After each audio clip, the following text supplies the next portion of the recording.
Hey guys, John here from Bring the SEO. In today's short presentation, I've actually titled this one, Why You Aren't Closing Any Clients and How to Fix It Fast.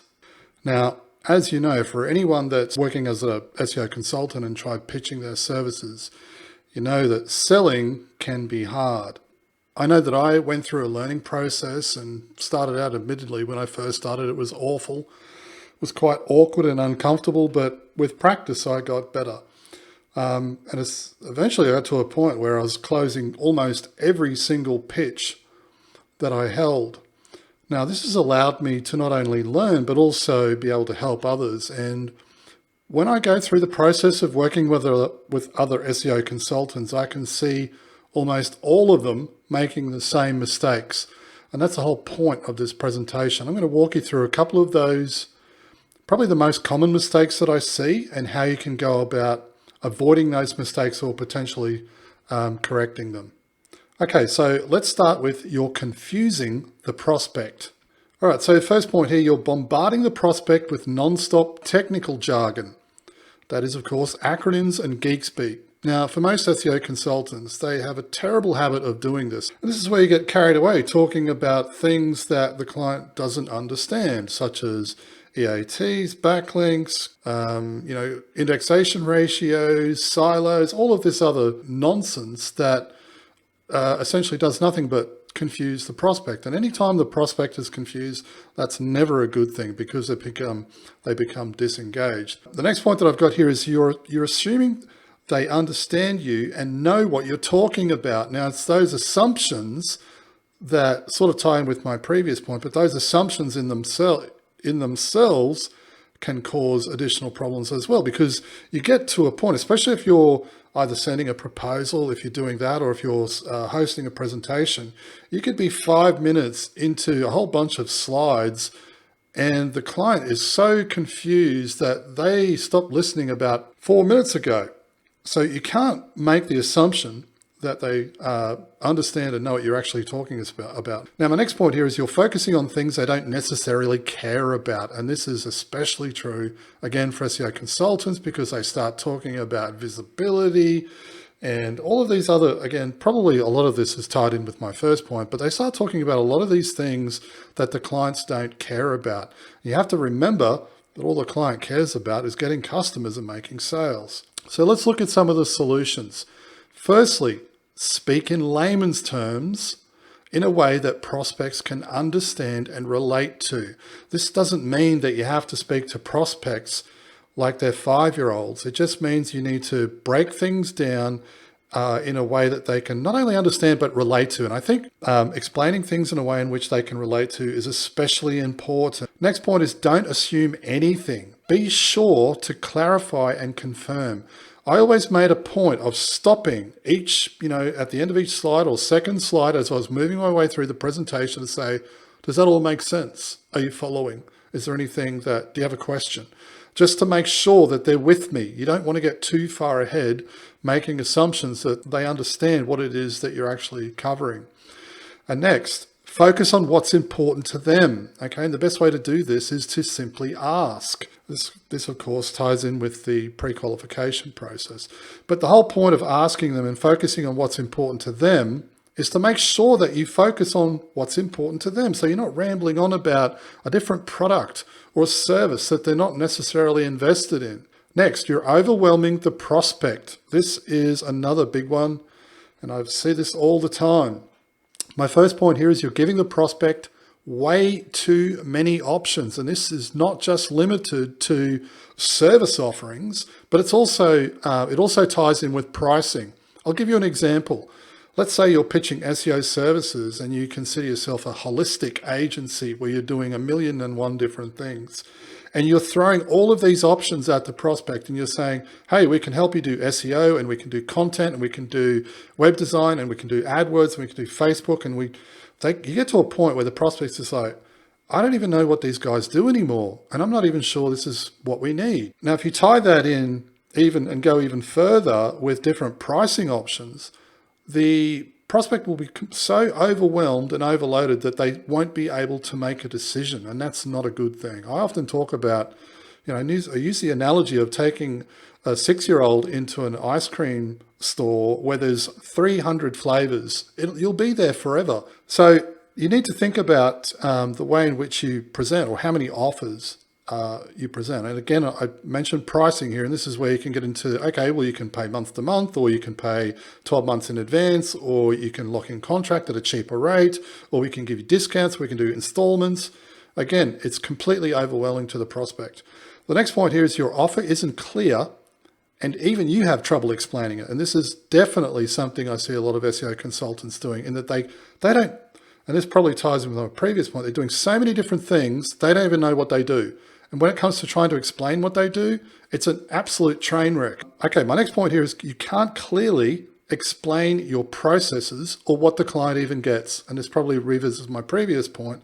Again, if you don't know what you do, or you're trying to do too many different things, then you're not going to be able to explain that really well. Next point is you're moving way too fast and not giving the prospect time to think. When you're rushing through and moving too quickly and not taking the time to ask questions or explain yourself, that in itself introduces more problems as well. So the solutions here: give the prospect no more than 1 or 2 options. This includes price. This is tremendously important, and this all ties in with, doing one thing, niching down, doing one thing, and doing it exceptionally well.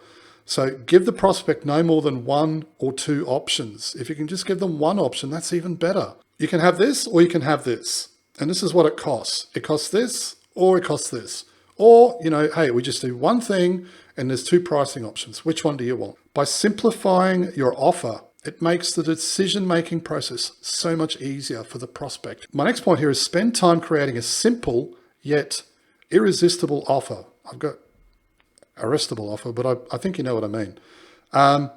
Create a simple yet irresistible offer. Okay, this is tremendously important. I don't think enough SEO consultants give enough time toward thinking about their offer. This is where, you'll have 1,000,001 different SEO agencies all making the same offer. Hey, SEO, $600 a month. We do SEO, $600 a month. Well, who cares? You need to go, you need to go further than that. And this is a conversation I've been having a lot in my community recently, talking about how can you put an offer together that makes you so uncomfortable that you are reluctant to do it or offer it or even pitch it. That's where you want to be. If you can pitch something that makes you feel incredibly uncomfortable, then you're doing something right. And this ties in with risk reversal and everything else. The next point here is break your processes down so a 10-year-old can understand them. This is what we do. This is who we serve. This is what we do. And these are the results that we've gotten for others. That's how simple it should be. You shouldn't get into a situation where you're pitching your services and you're talking about link wheels and all of this other technical nonsense, because if you can't explain it in a matter of 10 or 15 seconds or in 1 or 2 sentences, then they're not going to be able to understand it. And if you can't explain it and they can't understand it, then there's going to be this huge gap. And that's, of course, going to lead to more problems. Last point on this slide is slow down and give prospects time to breathe. This was something that a mentor said to me many years ago. He goes, you got to let the client breathe. If you're just smashing them and pushing for the sale and they don't have a moment to respond or answer your questions, or they don't have time to think, they're going to feel suffocated, and nobody wants to feel that way. If a prospect feels suffocated, all they're going to be thinking is, get me the hell out of here. I want to get off this call. Okay, next point is you're not confident. So firstly, you don't believe in what you're selling, and the prospect can tell. Obviously, if you're pitching something and you don't know if it's actually going to generate results, then that's going to come through in your sales processes. Next point is you're fumbling your way through the sale with awkward pauses and hesitation. And this is something I see a lot of. I'll circle back to that one in just a minute and provide a solution. Next point is you're speaking way too much and over explaining everything. This is something that I had a terrible habit of doing. And I still, to this day, do this sometimes with my coaching students, in that I'm just trying to provide so much value that maybe I do speak too much, but over explaining and speaking too much can cause all sorts of problems, because you can actually have the sale. They can be ready. The prospect can be ready to work with you. And then you continue to talk and you actually talk them out of the sale. You get them to a point where they're like, yeah, okay, need more time to think about it. All right, we've decided to go with someone else, simply because you didn't shut up. And my last point for this one is you're using weak words like hope, maybe, or try. And I've seen this a lot. Maybe we could try this, or I hope to hear back from you. Those words are not good to use, because it shows a level of weakness. Okay, so the solution to this: stop trying to sell something you wouldn't buy personally. Okay, it can be really hard to try and convince someone to buy something or buy, invest money with you if you wouldn't buy it yourself. Next point is take the time to practice sales calls instead of practicing on customers. I can't remember where I heard this quote. I heard it many years ago and it's stuck with me ever since. Don't practice on customers. I see this all the time. People that are selling who haven't, hey, I've only done 2 sales calls, but I'll get better as I do more. And they're practicing on customers rather than spending the time to practice with colleagues or, agency partners or their family or friends or someone, anyone, or even if they just do it on their own. Learn to stop talking. This is something I covered just a second ago. Only say what needs to be said and shut up. Okay, there's no need to oversell the thing. Next point here is start using stronger words, such as definitely, proven, will. This is a proven strategy. We've done it before. This will definitely work. Or, there's no hesitation or uncertainty about what it is that the service that you're providing. Lastly, record your calls. This is key. Record your calls so you can watch them back and improve. Get into the habit of recording your calls so that you can listen back and say, okay, well, wow, I shouldn't have said that. Or wait, that was really great what I said there. I need to make a note of that on my cheat sheet for future reference when I host additional sales calls. Recording those calls is not only beneficial in terms of learning and improving, but it's also great in terms of training new staff, because you don't want to be doing sales calls forever. If you can have a library of videos or sales calls recorded, you can then just hand them over to your new sales team as you onboard new staff for your sales team. You can say, watch these videos. This is exactly what we're aiming for. Next point is you're trying to sell immediately. The problem's pretty obvious. You're expecting a complete stranger to do business with you after a 5-minute phone call. And I still see a lot of large agencies doing this. It's like a hard sell, high pressure sales call. They're trying to not only understand, get to know the prospect, understand their business goals and objectives and everything else, but they're asking for their credit card detail almost immediately, and that will never work. Next point here is you haven't built any sense of know, like, or trust. Now, I wanted to add this in because I heard something recently from Sabri Subi, who I follow on YouTube, and he said something really interesting. He said in one of his recent videos, he said, consumption precedes conversion.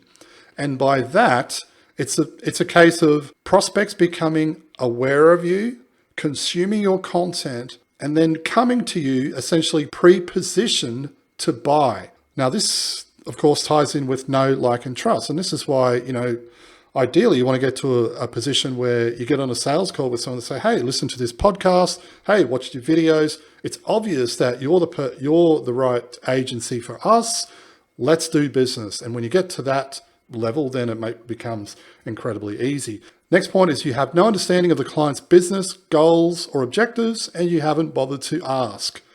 Who wants to do business with someone if they're just saying, hey, what's your credit card details? And haven't even bothered to ask what it is you're trying to achieve.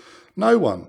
Okay, implement a 2-stage sales process where you pre-qualify, then pitch, and close. This is tremendously important, and I've covered this in a number of my other videos, and of course I cover it in depth within the SEO Accelerator program, along with all of the associated resource materials and sales scripts and everything else. But by implementing a 2-stage sales process, you go from stage 1, where you pre-qualify and ask questions and make sure they're a good fit, and then you host a sales presentation and pitch and close. Next point, understand that consumption precedes conversion, just like I said. Okay, no one is likely to just pick up the phone, randomly call you and start paying you $10,000 a month. There needs to be a level of know, like, and trust there. And as I said, you can increase the likelihood of that happening simply through creating content. Next is ask questions and get an understanding of who they are and what they're trying to achieve. Okay, I think I've covered that already, but you need to ask questions. It's the best way to sell. Ask questions. Okay, next point here, you're not selling. This might sound unusual, but I see this all the time. Problem, you're wasting time focusing on technical nonsense. See this all the time. Hey, we did a video audit. We've been digging around in Google Analytics. We're reverse engineering. We're doing keyword research. What the hell are you doing? You're supposed to be selling, not performing an audit that takes 6 months. Doesn't make any sense. Next, you're presenting open-ended options to the prospect without instruction. Let me give you an example of what I mean by that. Let's say you get on a call and you have a half an hour discussion with a prospect and you say, okay, well, listen, we'll send you some information and have a look through it. And yeah, if you're interested, get back to us. That is completely open-ended and it makes no sense at all because you know what's going to happen? Life's going to get in the way. You'll get busy, they'll get busy, it'll get set aside or forgotten and you'll never hear from them again. Next point is you're not using a structured sales process and everything is ad hoc. And this is probably the most common problem that I see all the time. SEO consultants who just wing it. Shit, my phone's ringing. They pick it up, they answer, they're talking in circles for 20 minutes. Okay, well, bye. And they hang up and then they wonder, okay, well, what do I do now?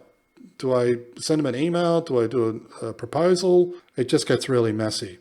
And lastly, you're scared to ask for money. This is a weird one. There's a lot of psychology involved here.